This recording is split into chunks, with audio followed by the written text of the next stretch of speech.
Hello friends, आप लोग कैसे हो। आज मैं आप लोग को शेयर कर रही हूँ मेरे कल वाला दिन का कहानी। ऐसे तो मुझे कल ही शेयर कर देना चाहिए था, लेकिन मेरा हालत थोड़ा ख़राब हो गई थी, जिसके कारण मेरा पति मेरा मोबाइल मुझसे एक कोस दूर रख दिए थे। वो मुझे बोलने लगे, चुपचाप रेस्ट करो, ठीक हो जाना तब मोबाइल देखना। और मेरा हाथ मोबाइल का बिना इतना खुजली कर रही थी, मैं आपको बता नहीं सकती। अब ना रील्स डालने का आदत सी हो गई है। अब नहीं डालने से ना क्या नहीं किया जैसा लगता है। आज मैं पूरी तरह से ठीक हो गई, इसलिए मैंने ये जल्दी से अपलोड कर दिया। तो कल मैं दूसरा दिन का जैसा ही घर का पूरा काम ख़त्म करके हस्बैंड के लिए बाबू के लिए नाश्ता रेडी करके दुकान जा रही थी। और कल इतनी गर्मी थी ना, यहाँ में सफारी और रिक्शा भी नहीं मिलता, तो धूप में एक हाथ में नाश्ता और एक हाथ में बाबू को लेकर दुकान गई। ऐसे दूसरा दिन तो बेटी भी साथ जाती थी और धूप भी इतना नहीं होता था, लेकिन कल बेटी को ट्यूशन जाना था तो वो चली गई। अगर वो साथ में जाती तो नाश्ता का झोला तो कम से कम पकड़ लेती, इसीलिए ना मेरा हालत थोड़ा ख़राब हो गई थी। ऐसे कल हटिया का दिन था, मैंने आप लोगों को पहले भी बताया था, यहाँ में हटिया का दिन थोड़ा भीड़ रहती है। यहाँ का लोकल कस्टमर भी रहता है और कुछ कस्टमर नेपाल से भी आते हैं, तो यहाँ में थोड़ा भीड़ रहता है उस दिन। लेकिन कल गर्मी का वजह से ज़्यादातर आदमी लोग सुबह सुबह ही आके 12 बजे तक मार्केटिंग ख़त्म करके अपना घर भी पहुँच गए थे, इसीलिए भीड़ दूसरा दिन का मुकाबले थोड़ा कम था। और यहाँ में आप देख सकते हैं, यहाँ में कंस्ट्रक्शन का काम चल रहा था, क्योंकि यहाँ में आबादी बहुत ज़्यादा था और रास्ता थोड़ा छोटा, इसलिए रास्ता को बढ़ाने वाला काम किया जा रहा था।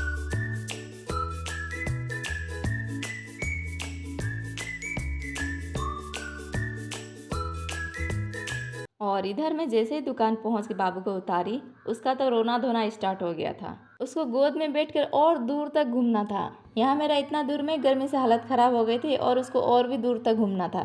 तो फिर जैसे जैसे राइम सुनाकर आइसक्रीम खिलाकर उसको फुसलाई और रास्ता का नज़ारा दिखाने लगी। अचानक से मेरा नज़र ये चेयर में पड़ गई, तो मैंने हस्बैंड को पूछा, ये चेयर खरीदे है क्या? तो बोलने लगे हाँ। तो मैंने बोला, अगर खरीदना ही था तो दूसरा कलर का ले लेते, ये ब्लैक कलर का ही क्यों लिए? तो वो बोलने लगी, ये टायर से बना है, जिसका बाल्टी सब तुम 8-10 साल से यूज़ कर रही हो। ये बहुत मजबूत होता है, जल्दी टूटता फूटता नहीं है। अगर लेना ही है तो एक ही बार मजबूत वाला लेंगे ना, क्यों बार बार ये सब चीज़ें पैसा वेस्ट करेंगे। तो इतना सुनने के बाद मुझे यही चेयर बहुत अच्छा लगने लगा। और फिर यहाँ में आप लोग देख सकते हैं, रास्ता में इतना गर्मी का बावजूद आदमी लोग इतना भारी भारी सामान लेके नेपाल जा रहे थे। मैंने पिछले कुछ वीडियो में बताया था ना, मैं बॉर्डर एरिया में रहती हूँ, लेकिन जो लोग नए हैं जिन्हें नहीं पता उन्हें मैं बता दूँ कि मैं नेपाल बॉर्डर का बहुत नज़दीक में रहती हूँ। यहाँ में सामान सब नेपाल का मुकाबले बहुत सस्ती होती है, इसलिए नेपाल का आदमी लोग इतना कष्ट से यहाँ से सामान ले जाते हैं। आजकल ट्रेन में एक रील चल रहा है, आप लोग ने तो देखा ही होगा।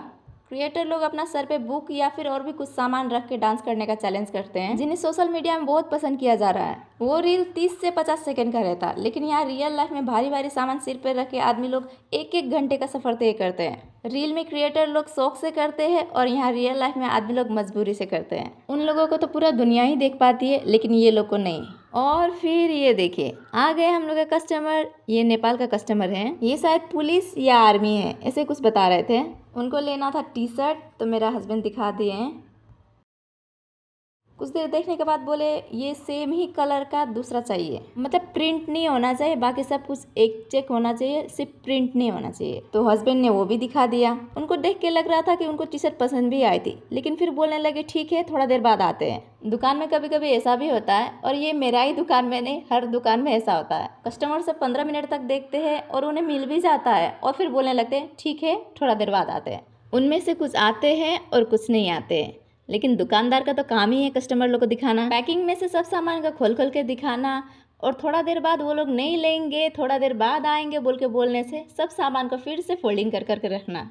और कस्टमर इरिटेट करने से भी गुस्सा ना होना, क्योंकि दुकानदार का गुस्सा करने से कुछ फ़र्क नहीं पड़ता, लेकिन कस्टमर का गुस्सा करने से बहुत फ़र्क पड़ता है। ये तो कुछ भी नहीं है। एक दिन तो मेरा जस्ट आगे वाला दुकान में एक लेडीज़ ने 1 घंटा तक बैठ के कई सारी साड़ी निकलवाई, और फिर कुछ देर देखने के बाद वो लास्ट में चली भी गई। तो मैंने वो भैया से पूछा, वो लेडीज़ तो बहुत पसंद से देख रहे थे, क्यों नहीं ले गई? तो वो बोलने लगे, 300 रुपये में 2 ठो साड़ी देना है तो दो, नहीं तो मैं चली जाऊंगी। तो मैंने बोल दिया, चली जाओ। यहाँ में कोई कोई ऐसा भी होता है, किसी किसी को लगता है कि हम लोग कपड़ा लोग घास में से तोड़ के लेके आते हैं। तो थोड़ा देर बाद रास्ता में आ जाता है एक व्हाइट कलर का स्कॉर्पियो, तो मेरा बेटा दौड़ के चला जाता है और उसे गौर से देखने लगता है। अब मेरा बेटा को गाड़ी दिखे और वो कोई ड्रामा क्रिएट ना करे, ऐसा तो हो ही नहीं सकता, मतलब असंभव है। गांव में तो ट्रैक्टर में मैं चढ़ा भी देती थी, लेकिन दूसरा का स्कॉर्पियो में मैं कैसे चढ़ा दूँ? अब ये बात मैं अपना बाबू को कैसे समझाऊँ? उसको तो चढ़ना ही था, तो उसका ध्यान भटकाने के लिए मैं उसको ये कागज़ दे देती हूँ, तो ये कागज़ को इतना गुस्सा से फेंक देता है, और सिर्फ फेंका ही नहीं,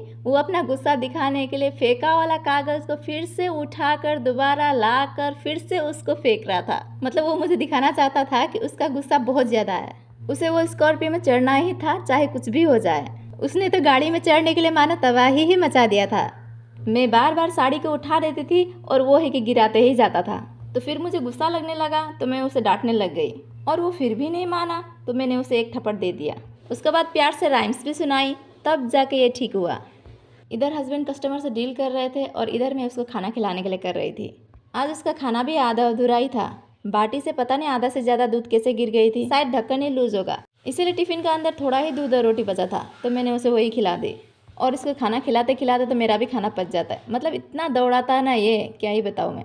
मैंने इसको पीट दिया था बोल के इसका पापा का प्यार देखिए। मैंने तो बस हल्का सा ही टच किया था, ज़्यादा जोर से पीटने से तो थोड़ी ना बिना रोए बैठना था। फिर भी मेरा हस्बैंड बोलते हल्का टच भी मत करो मेरा बेटा को। और वो कभी आइसक्रीम खिला रहे थे, कभी उसके लिए सूखा पानी पूरी ला दे रहे थे। फिर मैंने हस्बैंड को बोला एक हेलीकॉप्टर भी खरीद दीजिए, वो क्यों नहीं खरीद देते, तो हंसने लगे। मेरा बेटा को घर का सामान खिलाने में तो मेरा हालत पतला हो जाता है, लेकिन बाहर का सामान खाने में तो ये पूरा मुंह चटका चटका के खाता है। क्या आप लोग का भी बच्चा ऐसे ही है? कमेंट करके ज़रूर बताइएगा।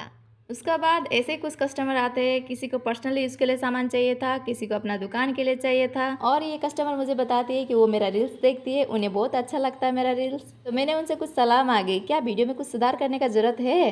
तो बोलने लगी नहीं वीडियो तो ठीक है, लेकिन आप मैथिली भाषा में बनाने से और अच्छा था। वैसे उनका बात तो ठीक है, लेकिन मुझे मैथिली भाषा उतना अच्छा से नहीं आता है। मतलब समझ जाती हूँ, बहुत अच्छे से समझ जाती हूँ, लेकिन बोलने में उतना अच्छे से नहीं होता है। जितना मैं हिंदी में कॉन्फिडेंट के साथ बोल पाती हूँ उतना मैथिली में नहीं हो पाता है, इसलिए मैं हिंदी में ही बनाती हूँ। तो बोलने लगी फिर तो ठीक है, आप हिंदी में ही बनाइए, सब अच्छा है बोल के बोलने लगी। ऐसे आप मेहनत करते हैं और आपको मेहनत का कोई सराहता है ना, तो आपको दिल से खुशी लगता है। वैसे कोई मेरा वीडियो को लाइक कर देता है, कोई मेरा वीडियो में अच्छा कमेंट कर देता है, तो मेरा दिल अंदर से खुश हो जाता है। उसके बाद हम लोगों ने एक रील बनाई और फिर दुकान बंद कर दिए। तो आज के लिए इतना ही, अब मिलते हैं नेक्स्ट वीडियो में, तब तक के लिए बाय बाय।